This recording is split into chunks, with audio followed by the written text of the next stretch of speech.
5 സുന്ദരികൾ ഇന്നു മുതൽ എല്ലാ ദിവസവും രാത്രി 9:30 നമ്മുടെ സ്വന്തം സൂര്യ ടിവിയിൽ. കണ്ടാൽ അറപ്പ് തോന്നുന്ന രീതിക്ക് നിന്റെ കോലവും മാറും. നിന്റെ മുതലാളിയും നിന്നെ കെട്ടത്തില്ല, രുദ്രനും നിന്നെ കെട്ടത്തില്ല. വാ വാ വേഗം വാ, അപ്പൊ ശരിയാക്കി തരാം.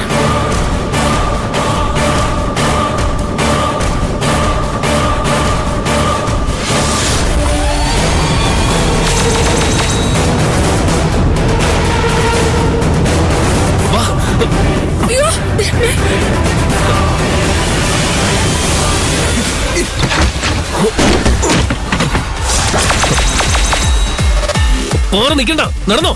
ചടങ്ങ് പൂർത്തിയാണ്. പാർവതി നടക്ക്.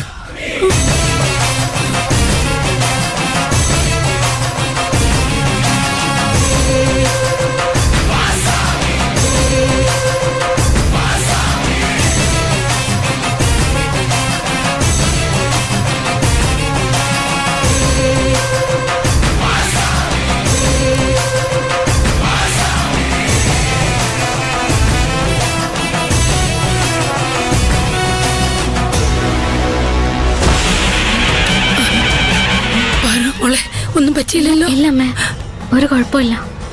നിനക്കൊന്നും പറ്റിയില്ലല്ലോ?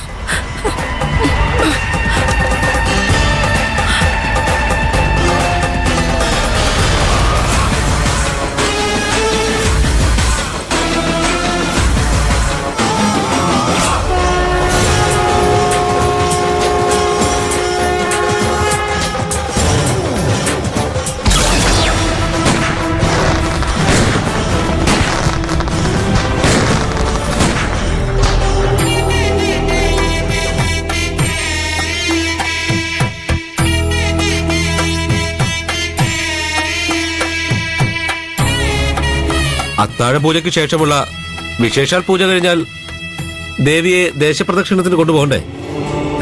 വേഗം അണിയിച്ചൊരുക്കൂ. ജനകൻ തിരുവാഭരണപ്പെട്ടി എടുത്തു തന്നാലല്ലേ ദേവിയെ അണിയിച്ചൊരുക്കാൻ പറ്റൂ. ജനകൻ എവിടെ? ജനകനെ വിളിക്കാൻ ആള് പോയിട്ടുണ്ട്, ഇപ്പൊ വരും.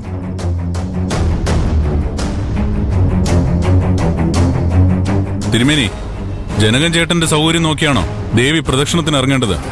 സമയമായിട്ട് അയാൾ എത്തിയില്ല, അതുകൊണ്ട് ചോദിച്ചതാ. ആ, ദേ ജനകൻ വരുന്നു.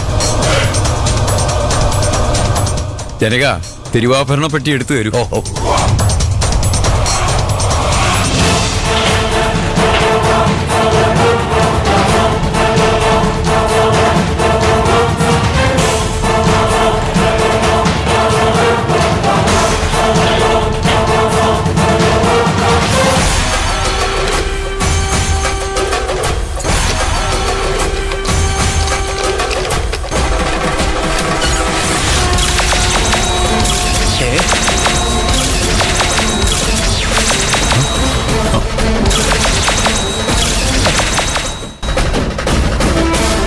അയ്യോ, തിരുവാഭരണോടെ പോയി എന്റെ ദേവി.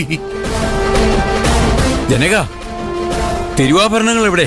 എനിക്കറിയില്ല തിരുമേനി. അറിയില്ല എന്ന് പറഞ്ഞാ എങ്ങനെയാ?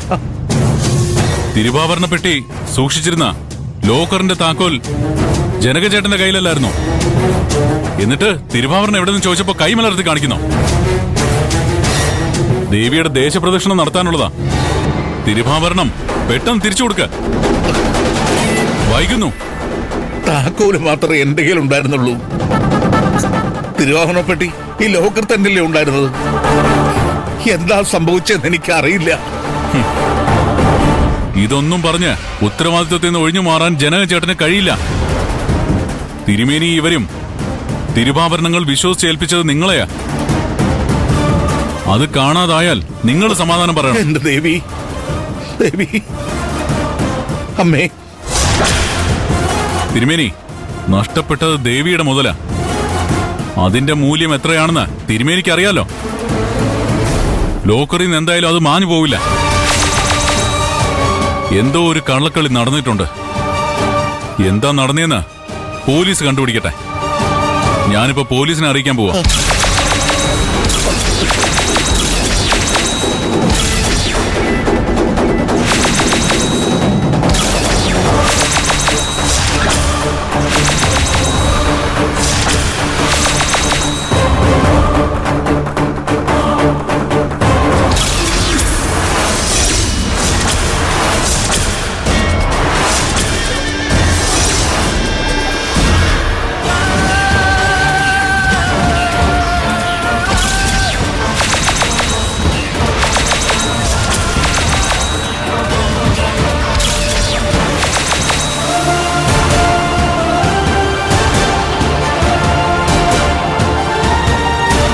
സന്ധ്യാദീപാരാധനയ്ക്ക് മുമ്പ് തിരുവാഭരണ പെട്ടിയിൽ നിന്ന് ഒരു ശരപ്പൊളി മാലയെടുത്ത് ഞാൻ ദേവിക്ക് ചാർത്തിയിരുന്നു.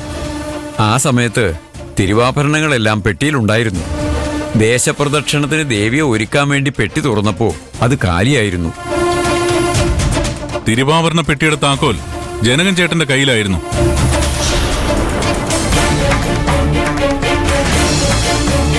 ഉത്സവമാകുമ്പോ ക്ഷേത്രത്തിൽ പലരും വരും, പല സ്വഭാവക്കാരും വരും. കൂട്ടത്തിൽ കള്ളന്മാരും ഉണ്ടാവുമല്ലോ. കള്ളന്മാരാരെങ്കിലും തിരുവാഭരണം കൊണ്ടുപോയോ? ആ വഴിക്കായിരുന്നു ആദ്യം ഞങ്ങളുടെ ചിന്ത പോയത്.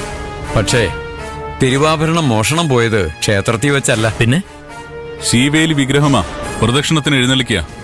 അത് അണിയിച്ചൊരുക്കുന്നത് കഴകപ്പുരയിലെ നടുമുറിയിൽ വെച്ച.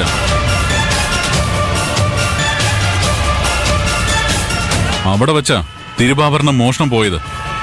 ആ ഭാഗത്തേക്ക് അധികമാരും പോവാറില്ല. കള്ളന്മാർ അവിടെ വന്നതിന്റെ ലക്ഷണവും ഇല്ല.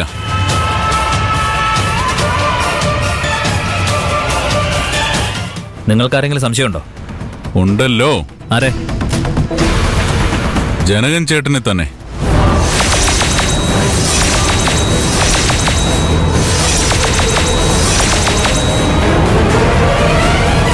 ജനകൻ ചേട്ടനും മകൾ പാർവതിയും അതെടുത്ത് എവിടെയോ ഒളിപ്പിച്ചു വെച്ചിരിക്കുക.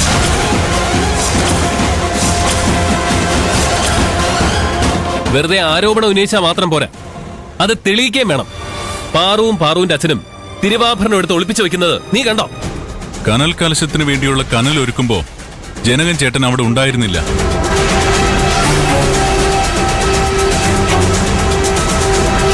ക്ഷേത്രത്തിലും ഉണ്ടായിരുന്നില്ല. ജനകൻ ചേട്ടൻ മാത്രമല്ല, പാറുവും ക്ഷേത്രത്തിലും ഉണ്ടായിരുന്നില്ല. ജനകൻ ചേട്ടൻ എവിടെയായിരുന്നു ആ സമയത്ത്? കനൽ കലശത്തിന് കാപ്പ് കെട്ടിയിരുന്ന പാറു എവിടെയായിരുന്നു? നീ പറ.